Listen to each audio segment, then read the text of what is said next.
بسم اللہ الرحمن الرحیم۔ حضرت ہود علیہ السلام قوم عاد سے تعلق رکھتے تھے۔ آپ علیہ السلام عاد ہی کے شریف اور نیک گھرانے میں پیدا ہوئے۔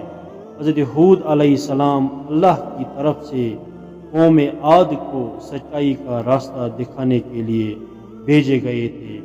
عاد کی قوم گمراہی میں مبتلا تھی۔ طرح طرح کے برے کام کرنا، ظلم، زیادتی اور لوٹ مار کرنا ان کی عادت بن چکی تھی۔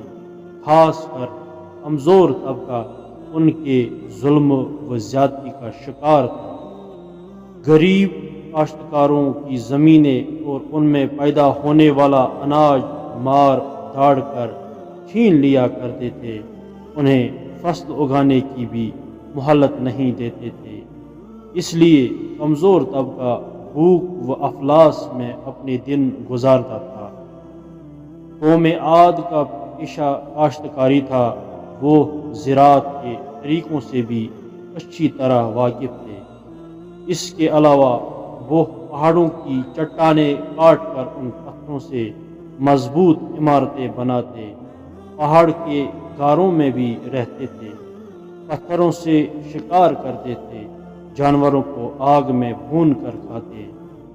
عاد کے لوگ عیش و عشرت کی زندگی بسر کرتے تھے، لیکن غریب اور محتاجوں کا خیال نہیں رکھتے تھے۔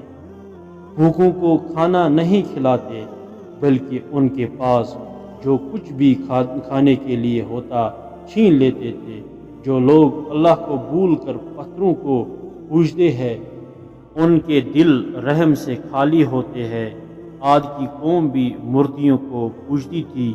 عاد کی قوم کے لوگ ان کے آگے سجدہ کرتے، ان سے مرادیں مانگتے۔ حضرت ہود علیہ السلام اللہ کے نبی تھے۔ وہ بت پرستی سے روکتے تھے، ظالموں کو ظلم کرنے سے روکتے، ایک اللہ کی طرف بلاتے۔ آپ علیہ السلام اپنی قوم سے کہتے، اے قوم، اللہ ہی کی عبادت کرو، اس کے سوا کوئی بھی عبادت کے لائق نہیں۔ وہی ایک ذات ہے جس کی عبادت کرنی چاہیے، جس نے زمین، آسمان، شجر اور حجر کو پیدا کیا۔ اے قوم، تمہیں کیا ہو گیا ہے کہ اللہ کو چھوڑ کر بتوں کو پوج رہے ہو؟ ان بتوں کی پوجا سے تمہیں کچھ حاصل نہیں ہوگا۔ یہ تمہاری سراسر جاہلیت اور گمراہی ہے۔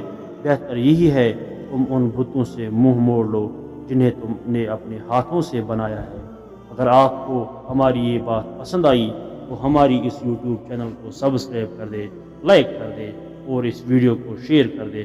اللہ تعالی ہمیں اور آپ کو اس بات پر عمل کرنے کی توفیق عطا فرمائے۔ آمین یا رب العالمین۔